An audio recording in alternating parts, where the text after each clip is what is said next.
J'ai cru que Mozart était mort, mais Mozart est là. La bureaucratie universitaire fait que depuis maintenant 1 an, nous avons une ruche d'abeilles juste au-dessus de la salle 427 et que personne n'est capable de pouvoir agir pour nous protéger.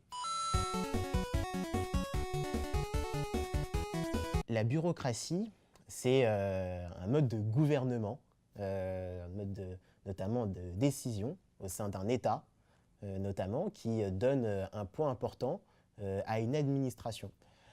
Effectivement, en sciences politiques, on voit beaucoup la bureaucratie d'un point de vue historique, puisque Hannah Arendt, on a peut-être forcément entendu parler, dont on entend beaucoup parler quand on étudie en sciences politiques, a étudié cette bureaucratie durant la Seconde Guerre mondiale, à travers notamment le régime nazi.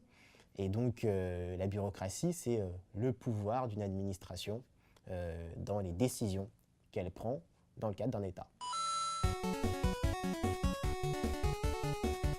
Et comme tous les modes de gouvernement et de décision au sein d'une autorité politique, vous allez étudier la bureaucratie.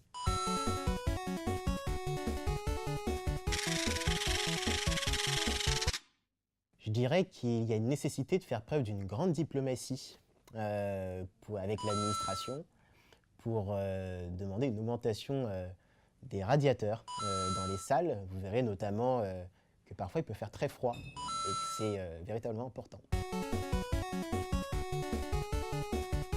La diplomatie, qu'on oppose beaucoup aux interventions militaires, c'est effectivement la capacité d'un État à pouvoir discuter avec d'autres États, pouvoir collaborer sur différents sujets, la sécurité, ça peut être l'environnement, ça peut être sur des échanges notamment. Cette diplomatie, elle est organisée par les chefs d'État, mais mise en application par des ambassadeurs. Et donc l'objectif, c'est par la négociation, la discussion, de pouvoir renforcer les échanges, mais aussi de pouvoir construire des nouvelles normes, des nouvelles règles internationales. Vous connaissez tous, vous avez tous entendu parler de la COP 21, notamment sur l'accord de Paris sur le climat, qui a été notamment une réussite diplomatique. On parle beaucoup comme ça. C'est aussi ça l'importance de la diplomatie.